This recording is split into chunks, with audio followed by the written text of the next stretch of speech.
হাদিস শোনায়। ফাতেমা এমন একজন বউ ছিলেন যিনি তার স্বামীর কাছে কোনো আবদারি করতেন না, কোনো কিছু চাইতেন না। তো একদিন স্বামী আসছে, আলী এসে বলছে, এই ফাতেমা, তুমি আমার কাছে কোনো কিছু চাও না কেন? কিচ্ছুই চাও না, আমি চাই তোমাকে দিতে, তুমি নিতেই চাও না। আজকে তুমি এমন একটা কিছু চাইবা যেটা খাওয়ার জিনিস হবে, আমি তোমাকে নিয়ে এসে খাওয়াবো, আমি তোমাকে নিয়ে এসে।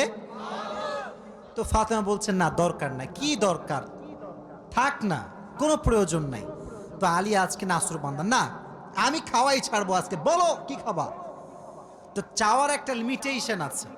উনি বললেন, আমার কিচ্ছু লাগবে না, জাস্ট বাজার থেকে একটা আনার নিয়ে আসবেন। কি নিয়ে আসবেন? তো আলী রাদিয়াল্লাহু তাআলা আনহু বলছে, ঠিক আছে যাও, আমি যাচ্ছি, তোমার জন্য নিয়ে আসবো একটা আনার। বের হয়েছেন নেওয়ার জন্য। এই মনোযোগ দিয়ে শুনবেন হাদিসটা, খুব মনোযোগ দিয়ে। বাজার থেকে একটা আনার কিনেছেন, কিনে যখন বাসায় ব্যাক করবেন, হঠাৎ করে একজন গরিব মানুষ আসছে, সে বলছে, আলী, আজ 3 দিন যাবত আমার পেটে কোনো খানা নাই, আমি বড় হতদরিদ্র মানুষ, খুবই ক্ষুধার্ত মানুষ, তুমি কি আমাকে কিছু খাওয়াতে পারবা? আলী রাদিয়াল্লাহু তাআলা আনহু এতটা দান করার মেন্টালিটি ছিল, এতটা ভালো মানুষ ছিলেন, বইয়ের কথা ভুলে গিয়েছেন, ওই আনারটাও আল্লাহর রাস্তায় দান করে দিয়েছেন। তো যখন আনার মানে হচ্ছে ডালিম, ডালিম, ডালিম। ও আচ্ছা, না বুঝতে বলা যাবে, কোনো সমস্যা নাই। আনার মানে হচ্ছে, নগরে ডালিম আছে না নাই? তোমাদের নগরে একটা বড় বাজার আছে, বাজারটার নাম কি? ওখানে দেখবা রাস্তার বাম পাশে শপগুলো বসে না, ফলের শপ, দেখবা অনেক অনেক অনেক আপনার আঙ্গুর রাখা আছে, বেদানা রাখা আছে, আছে না নাই? আপনারা বেদানাও বলেন, ডালিমও বলেন। আচ্ছা, তো উনি দান করে দিয়েছেন। তো যখন দান করে দিয়েছেন, হঠাৎ করে মাথায় আসছে, তো কার জন্য ছিল? ফাতেমার জন্য। বলেন, কার জন্য ছিল? তো মনটা খারাপ যে জীবনে বউ একবার চাইলো, তাও খাওয়াইতে পারলাম না, মানুষকে দিয়ে দিলাম।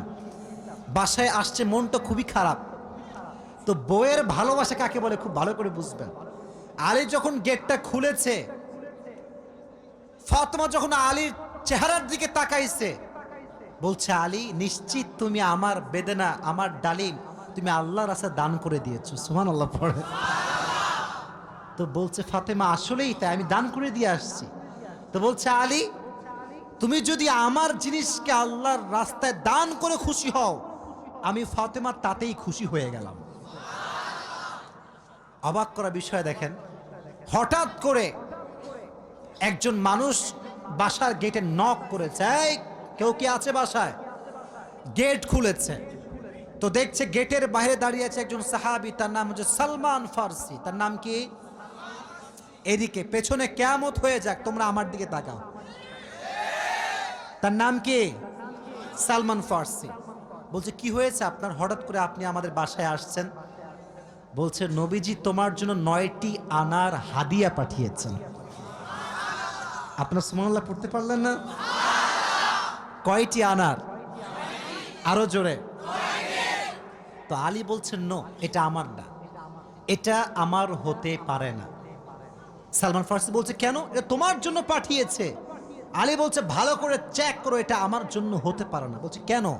বলছে, আল্লাহ তাআলা কোরআনে বলেছেন, মান জাআ বিল হাসানাতি ফালাহু আশরু আমসালিহা, যে আল্লাহর রাস্তায় একটা দিবে, আল্লাহ তারে 10 গুণ বাড়ায় দিবে। তাহলে আমার তো 9টা হবে না, আমার হবে কয়টা?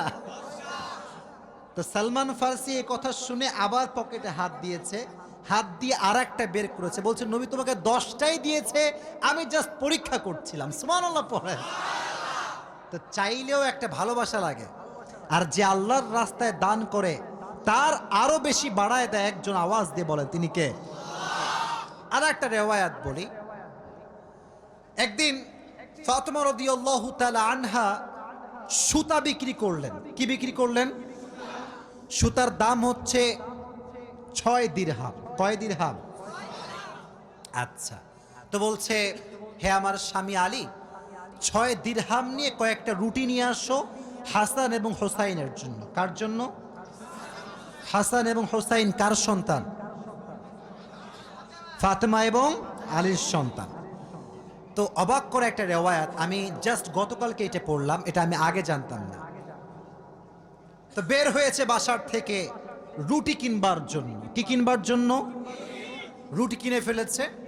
Just he was coming back to home, বাসায় আসছিলেন।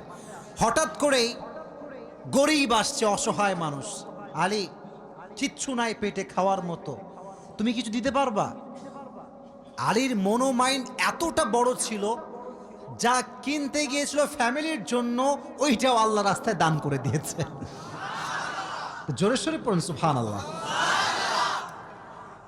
সন্তানের জন্য খাবার আপনি কিনেছেন, কিন্তু দান করে দিয়েছেন, কিন্তু ভেতরে একটা কষ্ট আছে না নাই? দেখো এই যুবকেরা, প্লিজ প্লিজ লাফালাফি করো না, এদিকে আমার দিকে একদম স্থির হয়ে থাকো, চুপচাপ স্থির থাকো।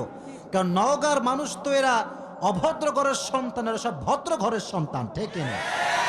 চুপচাপ থাকেন। তো যখন ফিরে আসবেন, হঠাৎ করে একজন লোক আসছে, এসে বলছে, আলী তুমি কি উটটা কিনবা? উট? বলেন কি? তো আলী বলছে, না ভাই, টাকা পয়সা নাই, কেনার সম্ভব না। তো বলছে, তোমাকে আমি এইটা এখন দিচ্ছি, তোমার যখন বিক্রি করার সুযোগ হবে তখন বিক্রি করবা, তোমার লাভ তুমি রাখবা, আর আমারটা আমাকে দিলেই হবে। তো আলী বলছে, ঠিক আছে দাও। জাস্ট উটটা নিয়েছে, উট নিয়ে বাসায় ব্যাক করবে, আবার আরেকজন আসছে, বলছে, ভাই এর দাম কত নেবেন বলেন? বলছে, ভাই আপনি দাম বলেন। যে উটের দাম হক 200 দিরহাম, ওই লোক আগেই বলছে, আমি এটাকে তোমার কাছ থেকে 300 দিরহাম দিয়ে ক্রয় করে নিব। নিয়ে নিয়েছে উট। তাহলে আগে ছিল মাত্র কয় দিরহাম, এখন তিনি কয় দিরহামের মালিক হয়ে গেলেন? সুবহানাল্লাহ পড়তে পারলেন না? এখন এই যে 300 দিরহামের মালিক যাকে দিবে, লভ্যাংশ খুঁজে পায় না। কই গেল লোকটা? লোক আর খুঁজে পায় না, না পেয়ে বাসায় আসছে। যখন গেট খুলেছে, গেট খুলেই দেখছে নবীজি তার বাসার ভেতরে বসে আছে। বলছে, আলী আজকের ঘটনা তুমি বলবা নাকি আমি বলবো? বলছে, নবী আপনিই বলেন। বলছে, তোমার কাছে সর্বপ্রথম যিনি উট বিক্রি করেছিলেন তিনি আর কেউ নন, তিনি হচ্ছেন জিবরাইল। আর যিনি ক্রয় করেছেন 300 দিরহাম দিয়ে, সে কোনো মানুষ নয়, তিনি হচ্ছেন ইসরাফিল। কেন নবী, এটা কেন আমার সঙ্গে হলো? বল, তুমি যে নিজে না খেয়ে মানুষকে খাওয়াইছো, এটা আল্লাহর কাছে বড্ড ভালো লেগেছে। তো আল্লাহ তোমার এত বেশি বাড়ায় দিয়েছে যে তুমি কল্পনাই করতে পারো না। সুবহানাল্লাহ পড়েন। তাহলে প্রিয় ভাইয়েরা, আল্লাহর রাস্তায় দান করার জন্য আলী এবং ফাতেমার থেকে শিক্ষা নেওয়ার দরকারটা আছে না নাই? যতটুকু পারি নিজেও খাবো, মানুষকেও দিব। নিজে খাবো, মানুষকে দিব না, এটা স্বার্থপর ছাড়া কিচ্ছু হতে পারে না। আমরা স্বার্থপর হব না, ভালোবেসে যাব। আল্লাহ ভালোবাসার মন আমাদের দান করুক, পড়না আমিন। আর একটা হাদিস, আচ্ছা বলেন তো পরিবারের, আচ্ছা এখানে সব যুবক আমার মনে হয় আমরা মধ্যবিত্ত পরিবারের সন্তান, ঠিক আছে না প্রিয় ভাইয়েরা?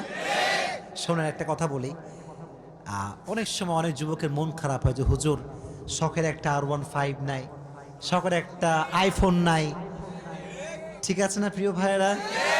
শখের একটা গাড়ি নাই, শখের একটা বাড়ি নাই। অনেকের এটা কষ্ট থাকে, না বললে হবে না, এটা মানুষ হিসেবে কষ্ট লাগে, ঠিক আছে, কিন্তু মাথায় রাখবা, এদিকে হাদিস বলছি, গরিবরা, মধ্যবিত্তরা বড়লোকের চাইতে 500 বছর আগেই জান্নাতে প্রবেশ করবে।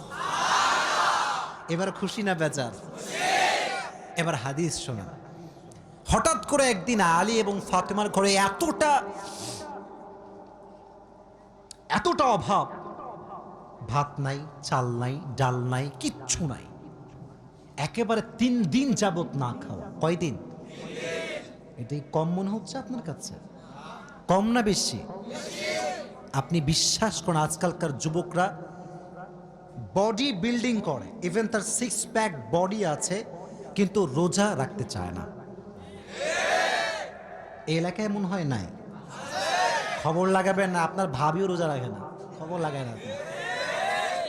বলবেন যে ভাবি হোয়াট ইজ দিস, রোজা রাখেন না এখন? বলছি বাবা গায়ে শক্তি নাই, দুর্বল।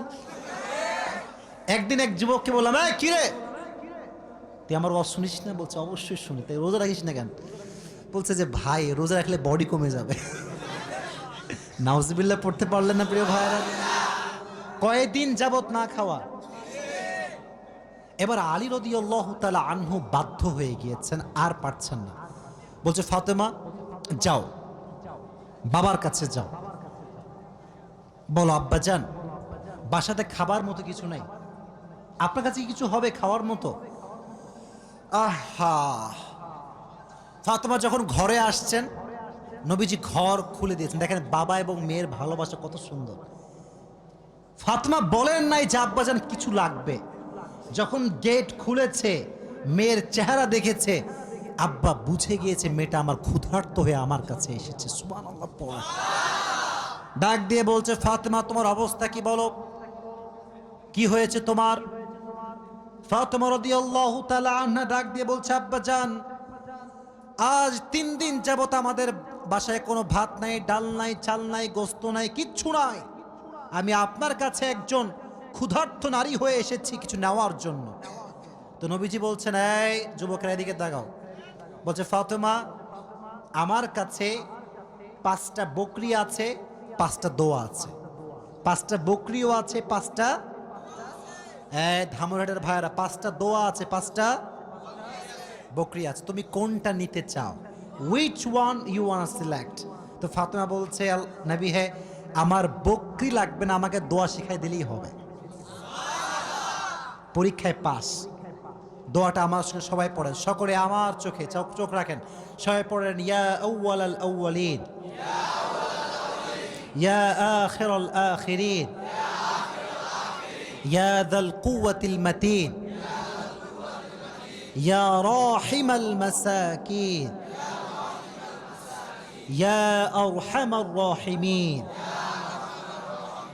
আমি জানি যে এটা এখনই মুখস্থ করা সম্ভব না, তবে এটা আগামীকাল কোথায় যাবে? মাশাআল্লাহ, সার্চ করবেন, ডাউনলোড দিবেন, এখানে কাট করে নিয়ে আসবেন। এই দোয়াটা you have to repeat after me, বারবার বারবার বারবার।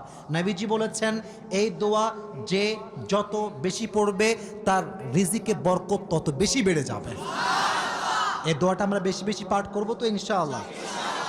এবার ফাতেমা আলীর কাছে ব্যাক করেছে। আলী বলছে ফাতেমা তোমার হাতে গোস্ত কোথায়, ভাত কোথায়, খাবার কোথায়? তোমার হাত তো খালি, কোথায় আমার খাবার?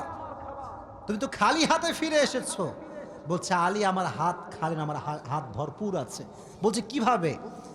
বলতেছে যে যাহাবতু লিদ-দুনিয়া ওয়া জিতু বিল আখিরা, আমি নবীর কাছে দুনিয়া চাওয়ার জন্য গিয়েছিলাম, নবী আমাকে আখিরাত দিয়ে ফিরাই দিয়েছে।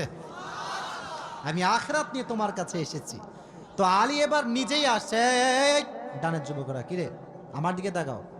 এবার নিজে কে আসছে? আলী। পরে এবার কে আসছে? নবী হে অভাব, খাবার দাবার কিচ্ছু নাই।